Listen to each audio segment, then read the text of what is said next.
Hi friends, అందరికీ మీరు చూస్తున్నారు వికెట్ ట్రక్.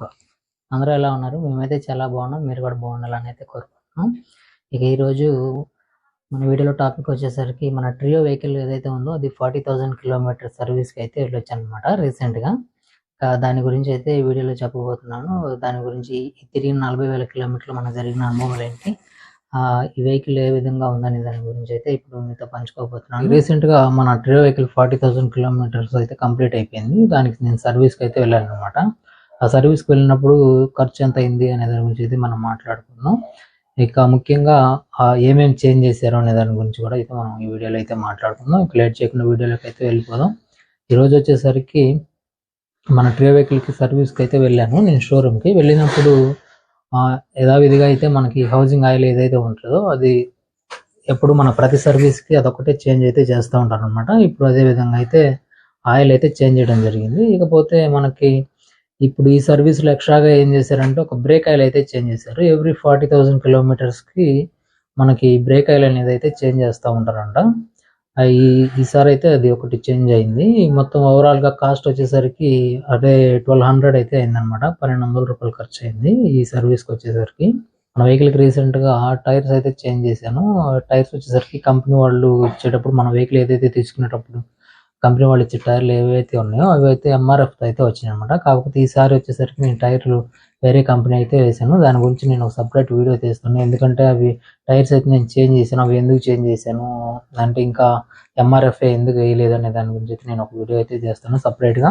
ఇకపోతే కొంతమంది మన సబ్స్క్రైబర్స్ ఏం అడుగుతున్నారు అంటే ఇప్పటి వరకు మీరు తిరిగిన 40,000 కిలోమీటర్లో కానివ్వండి, ఇంతకుముందు నేను 30,000 కిలోమీటర్లు తిరిగినప్పుడు అయితే ఒక రివ్యూ అయితే చేశాను. అప్పుడు మన సబ్స్క్రైబర్స్ ఏమవుతుందంటే ఇంతవరకు ఏదైనా బ్యాటరీ, ఇప్పుడు ఇది బ్యాటరీ వెహికల్ కాబట్టి బ్యాటరీలో ఏవైనా చేంజెస్ వచ్చాయా, లేకపోతే ఇప్పుడు వెహికల్ ఎలా ఉంది, వెహికల్ పర్ఫార్మెన్స్ అనేది ఎలా ఉందని అయితే ఎక్కువ మందిగా అడగడం అయితే జరుగుతుంది. వెహికల్ పర్ఫార్మెన్స్ ఇప్పటివరకు నాకైతే డిఫరెన్స్ అనేది అయితే ఏం కనిపించలేదు. ఇంకా మైలేజ్లో కూడా ఇంకా బ్యాటరీ అనేది అయితే డౌన్ అవ్వడం అట్లాగైతే ఏం లేదు. కాకపోతే కొంతమందికి అంటే ఒక 50,000-60,000 తిరిగిన వాళ్ళు అయితే ఉన్నారు. అంటే ఇప్పుడు మన షోరూమ్కి వెళ్ళినప్పుడు వాళ్ళు సర్వీస్కి అయితే వస్తుంటారు కదా, వాళ్ళని అడిగినప్పుడు అడిగి తెలుసుకున్నది ఏంటంటే వాళ్ళకి ఒక 60,000-70,000 కిలోమీటర్స్ తిరిగిన వెహికల్స్ కూడా అయితే ఉన్నాయి మన ఏరియాలో. వాళ్ళు ఏం చెప్తున్నారంటే బ్యాటరీ అనేది ప్రాబ్లం అయితే ఏం లేదు, కానీ ఇప్పుడు మనం నైట్ ఫుల్గా ఛార్జింగ్ పెట్టేసి తీసేసిన తర్వాత ఎప్పుడైనా వదిలేస్తుంటాం కదా, వదిలేసినప్పుడు మనకి తిరగకుండా వదిలేసినప్పుడు ఒక 10 పాయింట్లు అట్లా డౌన్ అయిపోవడం, అంటే ఒక రోజు మొత్తం మీద ఒక 10 పాయింట్లు డౌన్ అయిపోవడం ఆటోమేటిక్గా మనం తిరగకుండానే, అట్లాంటి ప్రాబ్లమ్స్ అయితే వస్తున్నాయి కొంచెం అని అయితే చెప్తున్నారు. దానికి సొల్యూషన్ ఏంటి అంటే ఇప్పుడు కంపెనీ వాళ్ళు ఏం చెప్తున్నారంటే మనకి వెహికల్ ఎప్పుడైతే మీరు ఛార్జింగ్ పెడతారో ఛార్జింగ్ పెట్టినప్పుడు ఒక వారంలో వచ్చేసరికి ఒక 2 సార్లు అలా పూర్తిగా ఒక 8 గంటలు అంటే ఛార్జింగ్ ఎక్కిన తర్వాత కూడా అలాగే పూర్తిగా వదిలేస్తే అది మొత్తం మనకి పవర్ సప్లై అనేది లోపల సిస్టమ్ అంతా తీసుకొని మనకి సెల్స్ అనేవి తొందరగా దిగిపోకుండా అయితే చేస్తాయని అయితే చెబుతున్నారు. అంటే అది బ్యాటరీ ప్రాబ్లం కాదు, కానీ ఈ మొత్తానికి ఇప్పుడు మనం ఛార్జింగ్ పెట్టేసి ఫుల్ అవగానే కొంతమంది అయితే తీసి పక్కన పడేస్తూ ఉంటారు ఈ ఛార్జర్ని. అప్పుడు ఏం జరుగుతుందో మిగతా ఏవైతే పార్ట్స్ ఉన్నాయో వాటన్నిటికీ పవర్ సప్లై ఉన్న బ్యాటరీ నుంచి తీసుకోవడం వల్ల మనకి బ్యాటరీ డౌన్ అవుతుందని అయితే చెప్తున్నారు. అట్లా అందుకోసం అని వారంలో ఒక 2 సార్లు మాత్రం ఛార్జింగ్ పెట్టి అలానే ఒక నైట్ మొత్తం వదిలేయమని అయితే చెప్తున్నారు అనమాట షోరూమ్ వాళ్ళు. ఇట్లా కొంతమంది అయితే చేయట్లేదు, ఏదో ఛార్జింగ్ ఫుల్ అవగానే తీయటం, దానికి టైం పెట్టుకొని ఉండి వెళ్ళి తీయడం అట్లాగైతే చేస్తున్నారు. మనకి ఛార్జింగ్ ఫుల్ అయిపోగానే కంపల్సరీగా మన ఛార్జర్ని రిమూవ్ చేయాలని అయితే ఏం లేదనమాట. మీరు అట్లాగైతే ఎవరు దాని గురించి ఎక్కువగా అట్లానే వదిలేస్తే ఏమైనా అవుతుందేమో అని చెప్పి మీరు టైం పెట్టుకొని ఛార్జింగ్ పెట్టినప్పుడు కనిపెట్టుకొని ఉండి తీయాల్సిన అవసరం అయితే లేదు. మీరు మామూలుగా ఛార్జింగ్ పెట్టి వదిలేసేయండి. ఒక వారంలో ఒక 2 రోజులు మాత్రం మీరు అట్లా ఫుల్ డే అయితే మనకి ఆ ఛార్జింగ్ పెట్టి వదిలేసేయండి వెహికల్ని. అప్పుడు ఏంటంటే మనకి ఈ సెల్స్ అనేవి పర్ఫెక్ట్గా అయితే వర్క్ చేస్తాయని అయితే షోరూమ్ వాళ్ళు చెప్తున్నారు అనమాట. బ్యాటరీకి ఉన్న కంప్లైంట్స్ అయితే ఇంకా ఏమి లేవు. ఎందుకంటే ఇప్పుడు కాకుండా ఇప్పుడు మనం తీసుకుని రీసెంట్గా ఒక 2 ఇయర్స్ దగ్గర ఒక 18 నెలలు అట్లయితే అవుతుంది మనం వెహికల్ తీసుకొని. కానీ మనకంటే ముందు ఒక 4 ఇయర్స్ 5 ఇయర్స్ బ్యాక్ తీసుకున్న వాళ్ళ వెహికల్స్ కూడా ఇంకా బ్యాటరీలు అనేవి అలాగే ఏవి చేంజ్ చేయకుండా అదే కంపెనీ వాళ్ళు ఇచ్చిన బ్యాటరీలతోటే రన్నింగ్ అయితే అవుతూ ఉన్నాయి. సో అందువల్ల మనం ఈ చిన్న వాటికి ఏదో దిగిపోతుందని అట్లాగేం భయపడాల్సిన పని లేదు. ఒకవేళ మీ బ్యాటరీ కనుక, మీ వెహికల్ బ్యాటరీ కనుక ఏదైనా పూర్తిగా అట్లా డౌన్ అయిపోవడం, మీరు తిరగకుండానే 10 పాయింట్లు 20 పాయింట్లు అట్లా కనుక మీరు డౌన్ అవుతుంది అనుకోండి, ఒకసారి మీరు షోరూమ్ని అయితే విజిట్ అవ్వండి. వాళ్ళు వచ్చేసరికి మనకి బూస్టింగ్ అనేది అయితే ఇస్తారు బ్యాటరీకి. ఇప్పుడు మనకు బ్యాటరీ బూస్టింగ్ ఏంటంటే, ఇప్పుడు మనకి బైక్ది కానీ, ఇప్పుడు మామూలు బజాజ్ డీజిల్ కానీ బ్యాటరీ ఉందనుకోండి, అది అప్పుడప్పుడు బ్యాటరీ దిగిపోతూ ఉంటుంది. దిగిపోయినప్పుడు మళ్ళీ మనం ఎలక్ట్రిక్ షాప్లో ఛార్జింగ్ పెట్టించుకొని మళ్ళీ కండిషన్లోకి అయితే తీసుకొస్తూ ఉంటాం. అట్లాంటిది అనమాట ఈ బూస్టింగ్ కూడా. మనకి ఎప్పుడైతే ఇట్లాంటి ప్రాబ్లమ్స్ వచ్చినప్పుడు మన వెహికల్ కనుక వాళ్ళకి ఇచ్చామనుకోండి, వెహికల్ బూస్టింగ్ అయితే పెడతారు. బూస్టింగ్ పెట్టేసిన తర్వాత మనకి యథావిధిగా బ్యాటరీ పనిచేయడం అయితే జరుగుతుంది అనమాట.